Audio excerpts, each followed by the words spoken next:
So welcome everyone. I would like to thank Winpeo to host this webinar and to be the speaker of today. So the two speakers of today, first of all, it's Rik Reynaers. He is the co-founder of Winpeo with more than 25 years of international experience in sales and management of IT telecom. Rik lived in a few countries and speak Dutch, French, English, Italian, and German. He was never living in Romanian, but I'm sure it will happen in the near future. And then the second speaker is Daniel Afanasiev. I hope I pronounce it good, Daniel. Correct, yeah. Okay, he is the business developer since 3 years, specialized in IT solutions. He also speaks Dutch, French, English, and Russian, and he is a partner at Winpeo. So, gentlemen, the floor is yours. But first, I have a question for Rik.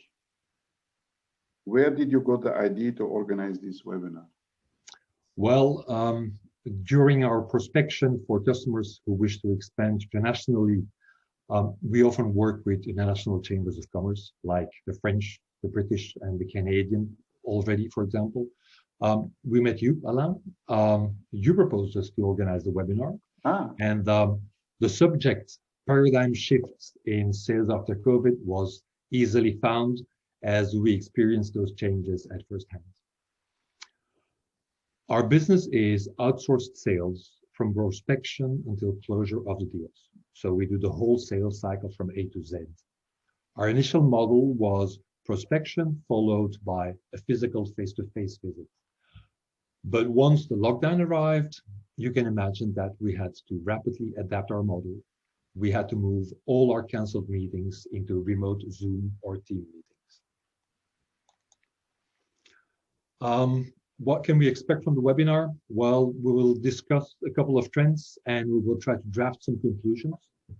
It's to say that apart from our own experience, we use different studies from Accenture and McKinsey, and we will provide the links at the end of this presentation. We will try to stay within half an hour. So if you want to talk about sales after COVID, you have to talk about how it was before. Well, classical outbound prospection was mainly based on calls and emails, followed by a physical visit, sending out the offer, closing. Sometimes it took 2 physical face-to-face meetings. Particularly here in the Benelux, there always has been a strong preference for physical meetings. This is untypical. We have more face-to-face meetings than in any other country. Because of the reduced size, a salesperson can drive from one side of the country to the other very easily. But probably due to increasing traffic jams, there was already a general tendency to more and more remote and digital meetings. As COVID blocked all meetings and introduced massive home working, this digital and remote trend exploded. And after more than a year, this has become the new habit. It's not our only experience of outsourced sales providers that tells this, but as you can see in the graphic from McKinsey, it confirms that the importance of digital enabled sales interactions has doubled in size very quickly. It's what we call the shift towards omni-channel selling. Thanks, Rik. To follow up on that, I will touch on some key trends that we have found in our sources about how things go during COVID. We've noticed that over 3/4 of buyers and sellers say they now prefer digital, self-serve and remote human interaction over face-to-face interactions. That was during COVID, and this sentiment steadily increased as the pandemic kept going and as lockdowns kept going. This is not a local phenomenon. We've noticed this across the world, in all countries that were surveyed worldwide. Businesses have effectively been gone from being forced into a digital way of working because of lockdowns to preferring a digital way of working. The reasons being that it's easier to schedule. You can do it from the comforts of your own home, and obviously you don't have to pay for travel expenses. The main takeaway here is that 80% of people still need some kind of human interaction, even if it is remote. The human interaction remains very important. Something else we've noticed is that we have, well, it's maybe a bit obvious, but we have two breakout stars. We have video and we have live chat. These are the predominantly used channels to interact with your prospects and to close sales and to interact with your customers. When the pandemic struck, we all expected that there would be drastic cuts in spending and investments. And for a lot of businesses, this was the case. But there were also a lot of businesses that actually increased their spending because they successfully switched to a digital way of working. As you can see in the graph, Zoom and Teams are still the big winners, and video-related interactions still have the preference over phone-related interactions. So it remains very important to see the person that you're talking with, whether it be your colleagues, your prospects, your customers, or your vendors. To give you something more practical in between, discussing the trends, we would like to offer a couple insights. Some of these may be a little bit more obvious, some of these may not be, but good things are worth repeating. So first of all, it's good to think about who is your prospect's customer in a B2B context. Your prospect needs to sell to. So how is your prospect's customer doing? Let's say your prospect sells to event management companies. Well, you might assume that they will be less likely to purchase from you because, well, they'll be less likely to purchase from you. Empathize with your prospect, ask about their sales process, how that is going, and focus on the most worthwhile of the deals that you will close based on that. Another thing to remember is you can reimagine your offer by empathizing with your prospect and listening to them. Try to mine for undetected customer needs. It's never too early to close a deal. Ask yourself, what does your prospect need to get across the finish line, and show them that you care by offering, for example, a premium feature for free. This will show them that you listen to them and help generate customer loyalty. Another tip is to repackage your offer with a partner offering to capitalize the most on the new opportunities that come with living during a crisis. Thank you, Daniel. Mm-hmm. It's clear that in times of crisis, you have to hammer down on the return on investment of your offer. When crisis hit, survival mode is activated and companies focus on their baseline. They focus on their finances. Right now, businesses are very tight on the requirements that decide whether to invest in your product or not. When times are better, you can go at length about the extra added value or your social impact of your solution, but not now. When times are hard, you need to prove that the numbers that with the numbers that your customer will save money. More than ever, you need to convince them that this will generate a decent return on investment. For this, you have to be able to put a cost on every issue that you're addressing and that you're trying to solve. In other words, you have to help your champion inside your prospect to convince his colleagues and his management with an Excel sheet. Another one, pump up the volume. We all agree that the quality of digital remote meetings is far inferior than face-to-face meetings. So you will have to compensate the lack of quality with quantity. Unfortunately, this means that you will have to do a lot more work to keep your sales pipeline filled with quality leads. This means also many new ways of reaching out to your prospects. For example, social media posts, webinars, and even givebacks might help to bridge the physical gap between you and your prospects. The importance of human interaction cannot be underestimated. It's crucial that you supplement this deficit of quality with more phone calls and more video conference meetings, as that is what is preferred over the phone. Another important fact, in the digital world, it's important that your response time is short.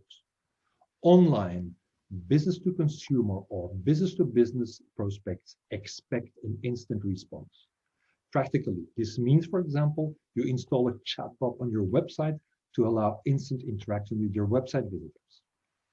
Incoming leads, on the other hand, need to be called within minutes. And if he doesn't pick up the phone, you have that standard email ready that you will personalize. Finally, with keeping your pipe clean, I mean that as you will start having a much higher volume of leads, in the very early stage of your sales pipeline, you will have to clean your pipe because otherwise it will be a pipeline filled with clutter. Because that is useless because you can't do any serious sales forecasting on that. So keep your sales pipeline clean. Finally, what not to do. Maybe, well, instead of what not to do, don't forget the basics. You need the basic tools. An excellent Wi-Fi connection, an internet connection, a good headset, and a decent webcam. Because we all lose interest when the person at the other side is hardly understandable. And as your sales team works remote, make sure they have a CRM that is easy for them to use so that they keep it up to date with correct information inside. About your pipeline that might be drying up. Well, don't worry. Instead of getting discouraged by deals who advance very slowly because prospects are scared to invest, focus on building long-term relationships. Remember that the sales cycle will take longer because of the crisis, but as some of you might already have experienced in the last months and weeks, there is light at the end of the tunnel.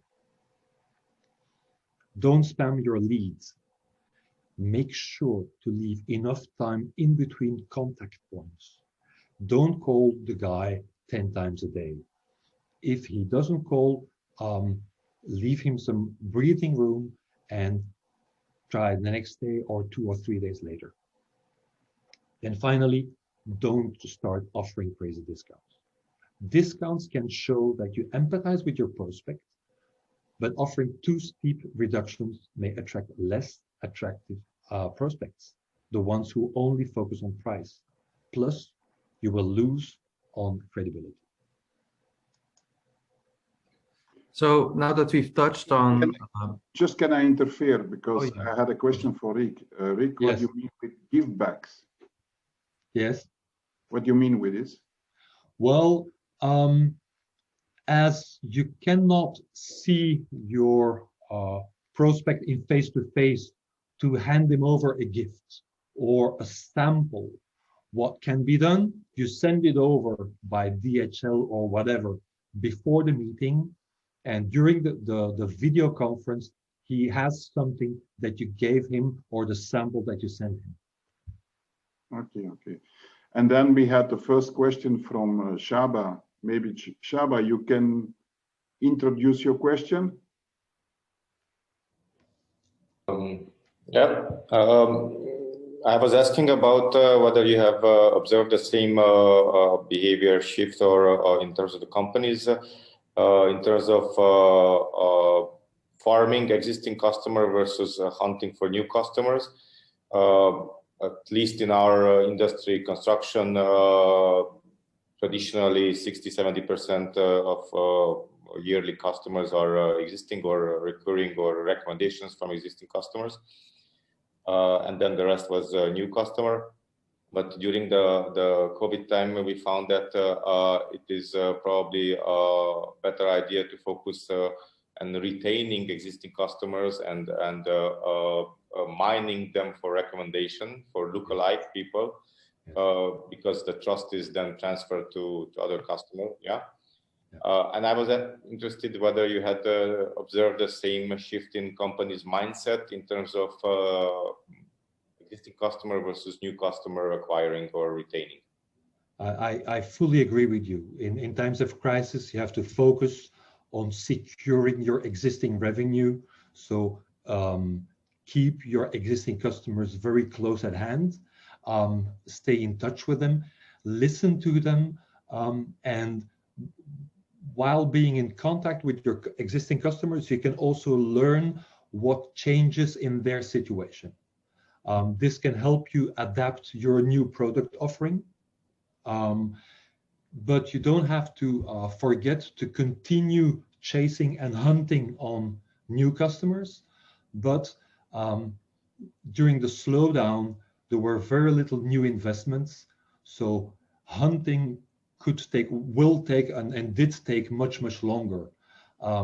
It was also a good period to experiment new ways of selling, to start new channels, what we call A/B testing.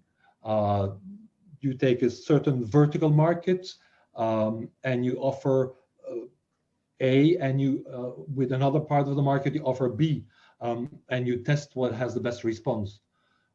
Yeah, I hope this answers your question. Yes, it does. Does indeed answer my question. I would like to extend a little bit my question to, you know, crisis. If you organize it well, the company can also be a great springboard for many things.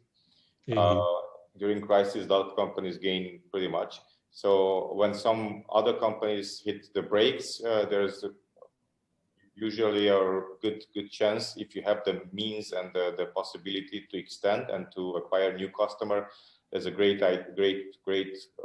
opportunity because the noise is less. So you are probably, your voice is louder and clearer. Now, is that also your recommendation or not? Yes, I fully agree with you. You also have to, you know that if the market is difficult for you, it's the same thing for your competitor. So, and probably during crises, some of your competitors will stop. It's time to take over their customers. Yes. Yeah.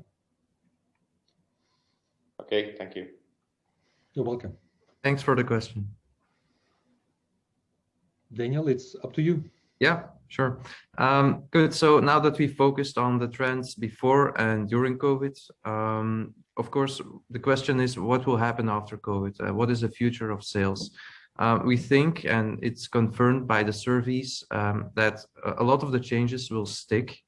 So we've touched on those trends, and a lot of those trends will likely continue. And of course, other trends are still revealing themselves. But the future is digital, and it's also optimistic because close to 9 in 10 decision makers say that these new commercial approaches and go-to-market sales practices will really be a fixture throughout 2021 and possibly beyond. Another thing that we've noticed, and this speaks for itself a little bit, that on the internet, borders become more vague, and it actually increases your ability to engage with international customers. So this accelerates globalization. Thanks to the lockdowns, because everyone went digital, borders became more vague. Yeah. Thank you, Daniel. Mm-hmm. Finally, on the paradigm shifts, the mix between office work and home work requires employees to remain engaged and well informed. So you will have to think about how you will manage your team that isn't in the same office anymore and how to communicate with everyone. You might have to rethink the operational structure, not only because some employees are not in the office and others aren't, but also because the whole sales process changes. For example, cold calling prospection changed. You can't reach your customers or your prospects as easily because part of them is working from home. So how will you reach them? And then there is another general tendency in increased e-commerce by consumers. But it's not only a business-to-consumer phenomenon, it also happens in business-to-business. You also have to jump on that bandwagon and put more self-service solutions in place for your prospects. This, on its turn, might result in your inside sales who might be closing more deals because they will be treating much more incoming leads while, for example, chatting with visitors on the website. So for this, it's already useful to invest in collaboration tools for internal and external communication. For example, a good voice over IP solution. We use Ringover. You might also invest in online project management tools like Trello or others, and different good video and audio conferencing tools. And all those need to be integrated as much as possible, because otherwise it becomes a mess. And as we mentioned in the beginning, you will increase interactions with prospects to compensate the quality of face-to-face meetings, the lack of quality. But all those interactions, they will need to be captured and centralized somewhere. And all this, where do you put it? Did I mention CRM? Indeed. Ideally, your CRM should not only be designed around your sales manager who likes nice graphics for his management reports, but your CRM should be designed that your salesperson fills in as much useful information as possible. The CRM should also integrate all forms of communication with your prospects and customers. That means that your voice calls, your chats, your emails, your LinkedIn chats, all those should be captured in your CRM. And finally, invest in your people. They are your company. You have to train your salespeople, not only the typical sales trainings, but now you also have to train your salespeople to be tech savvy enough, to give them the technical training so that they feel comfortable using the new communication tools. This was it for my on the paradigm shift. Are there any questions? Not all of you together, please. We're getting at the end of the slides show. We are have been faster than we imagined. I will briefly mention a few words of who we are and where we come from. We are a Belgian startup, and we started in January 2020. It was the idea of Vincent Kuipers, our CEO, and my co-founder, as we both have something like 25, 30 years experience in sales of technology and software. We were both kind of asked by different companies to represent their solutions in various markets. So we decided to join our forces and to start the idea of mutualized or shared sales resources. Daniel? Yeah, the concept, the philosophy of Winpeo is actually fairly straightforward. Any company that wants to expand abroad needs qualified salespeople. Often there are cultural nuances that come into play that, if they are ignored, can hinder your sales development. So that's why companies hire local salespeople. But hiring local salespeople is an expensive process. You need office space, you need to pay those people, you need to go for a long-term engagement, and that's risky. So Winpeo thought, basically, why not outsource part of your sales to people who are specialized in European sales, basically. And you can hire a salesperson for a couple days a week. That's why we developed the idea of sales as a service. We consist of qualified multilingual sales professionals that are experienced with industrial, technological, and software sales. Our customers no longer need to rent office space, take on full-time employees, and other expensive long-term engagements. As a company that we are focused and we are driven by sales, we offer a low risk, low cost, highly effective opportunity to test out new markets and to gain a permanent foothold in another country. You can rely on experienced sales professionals to develop your business in Europe. Mm-hmm.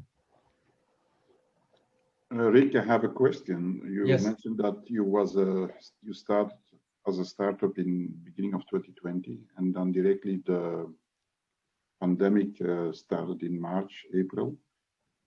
Was this not a big challenge? This was a huge challenge. We had the perfect business model drawn out with cold calling, prospection, and some digital marketing, followed by face-to-face visits. And then suddenly the whole model fell apart. We had a few days of panic of what we were going to do, but we automatically adapted to Zoom and team meetings. And we discovered that the challenge of quality meetings was compensated by a much higher number of video conferencing meetings. We have days where we had up to 10 or 12 video conferences with prospects for our customers. In a normal physical face-to-face meeting, this would not have been possible. But do you think that for the next future, the online meetings will disappear?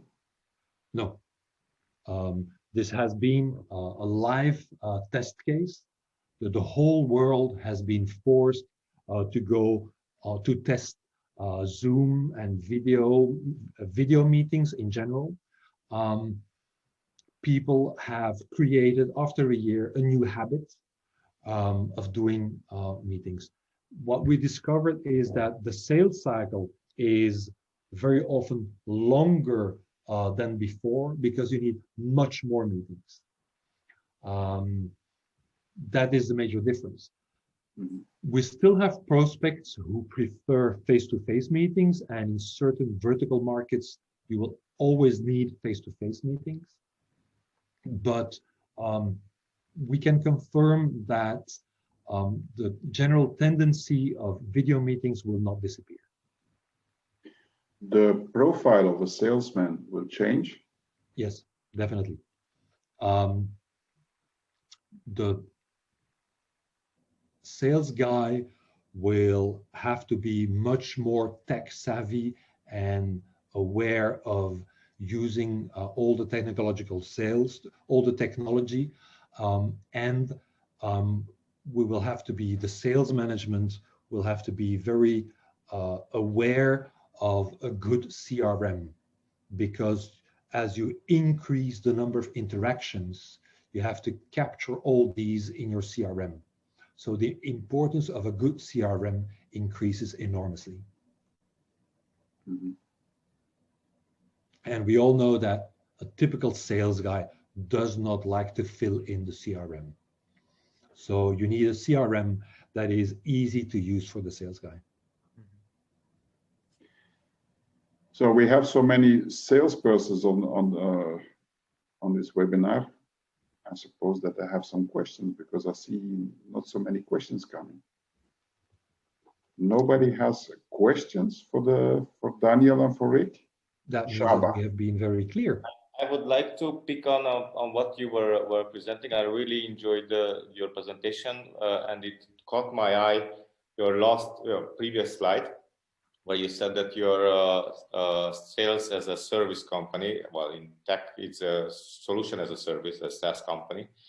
It happened to be the fact that I'm reading a book. It's called Subscribe. You probably are aware of it, and I'm challenged. Well, we are a brick and mortar company, a construction company. I'm challenged by the fact that how many unbelievable companies have made this shift to subscribe-based business model versus product selling or shifting company. You have probably a lot of clients all over Europe, as I understood.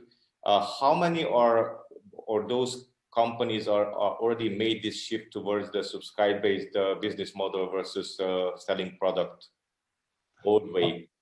Well, how many? I don't know how many companies have used our model in Europe today. We have discovered that a lot of companies call themselves outsourced sales or sales as a service, but they do typical lead generation. So they hand over the lead to the company. the difference that we do, we follow up the lead, we will do the demo or the face-to-face meeting initially with you.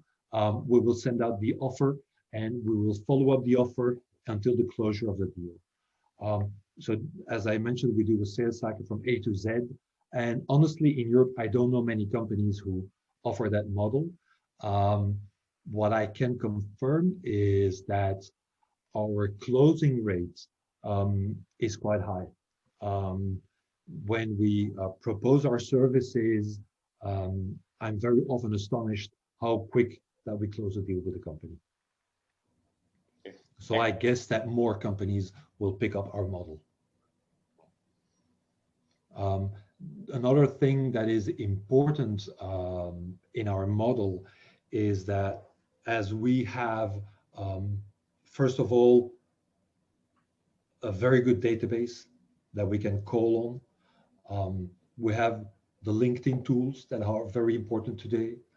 We have outside on the internet, there are a lot of tools that you can use to find direct phone numbers of people. That's also very important because it's now that people work from home, you can't call them very often on their office number anymore. You have to call them on their direct line, but that's not always publicly available. So in here, our sales guys, Daniel and his colleagues, on average, they do between 50 or 70 calls a day. That generates, in average, something like 10 decent quality conversations a day. And that normally leads to 1.5 meeting fixed a day. That these are our averages. These are the usual KPIs that we use, but it varies from one sector to another. If your name is Microsoft or Cisco, it's very easy to fix an appointment with a customer. If your brand is completely new or unknown, it's much more difficult. Okay, some questions came in. The first one is from Jacobus. Jacobus, maybe you can ask a question directly to Daniel and to Rik. Yeah, sorry. Just wanted to know, how do you build rapport with clients online via video if you don't meet them face to face? Could you repeat? I hear you very badly, Jacobus. Can you hear me now? Yes. How do you build rapport with people if you have them on video versus sitting in a room with them where you can understand the body language, etc., etc.? It is tricky, yeah. It's much more difficult to understand the whole body language. That's what I mentioned, that the quality of your meetings drops enormously. That's why you need much more meetings than just one face-to-face meeting. Yeah, it becomes extra important to focus on the next step. So to fix a second meeting, a third meeting, a fourth meeting, so you can build rapport over time. That's really the best way to compensate for that lack of physical interaction. And that's also one of the reasons why I mentioned earlier the basics. You need an excellent Wi-Fi and internet connection. You'd be astonished how much salespeople have crappy connections, have a crappy webcam, and have a very bad sound infrastructure. That's why we also learned that homeworking, when you do Zoom meetings with 5 or 6 different video streams on your basic home internet connection, very often does not work. Makes sense. Thank you. You're welcome. Thank you. And then we have a question from Stephen. Stephen, you can ask a question to Rik and to Daniel. Stephen? Yes, hi, good morning. Can you hear me? Yeah. Yes, Absolutely. Great, thank you so much. First of all, thanks for the presentation, really appreciate it. Some new learnings, but some obviously hardly learned the hard way. What would be your recommendation? Because as we've seen, there's been a shift towards a lot more farming. Creating that initial touch and relationship has become increasingly complicated for numerous reasons you mentioned. What would be your general recommendations to start getting that snowball effect for a young tech startup selling a SaaS product, particularly one that is selling it to one of the worst hit industries, which is brick and mortar retail and hospitality? My recommendation, let's fix a meeting after this webinar and we will discuss it in detail. In general, if you offer a SaaS product to brick and mortar, first questions, brand awareness, define your unique selling points. Can you get some databases about the verticals? What we usually do when we start with a new customer, we start with a strategic assessment where we will define together your unique selling points, your competitors, search out the verticals, define the precise target, and then we will try some pitches and try to contact the first verticals that we identified. To say out in just 2 words how you should do it is quite difficult. Sorry. Of course, and every business is different. Thank you for your input. Let's connect after this. Yes. And I saw a message from Joshua, but it was more a little bit his little bit publicity, I think. Joshua?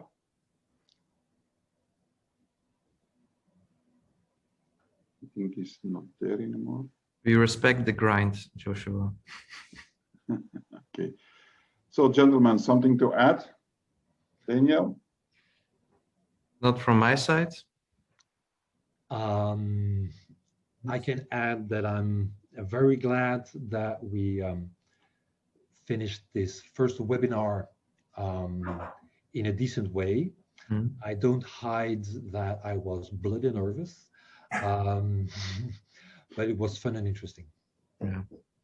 I hope to have a lot of feedback, and we think that in the future we will deep dive on certain aspects of the subjects that we touched. For those who wish, please drop a line and we will send out the slides to everybody. Yeah, but like I always do, Rik, we have the list of the participants. I have your presentation. I will send it to all the participants. Okay, good. Okay. If you agree with this. And maybe somebody would like to have the recording. I don't know. They can always ask us to have also the recording. Yes. Okay, that's good. If there are no other questions, I would like, first of all, to thank the company Winpeo and more special Rik and Daniel for this very compact and well-structured presentation. Rik, you don't need to be nervous. And let's do this again in a couple of months to see how will look the world at that moment. Mm-hmm. Okay. So there is a question from Jorgen. Yes. You do all kinds of sales? From Yes. Madalena. We tend to specialize in business to business, and we like a challenge. So we have a preference for some technological complication in it. Mm-hmm. Madalena, is this answering your question?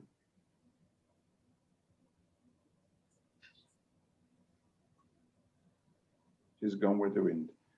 Okay. Madalena has answered. Yes, thank you. Okay. Okay, I can open now. Now I see. Okay, good. So, thanks for everyone to participate to this webinar, and I wish you a wonderful day. Yeah. Thank you very much. Thank you very much. Thank you very much. Bye-bye, ladies and gentlemen. Bye-bye.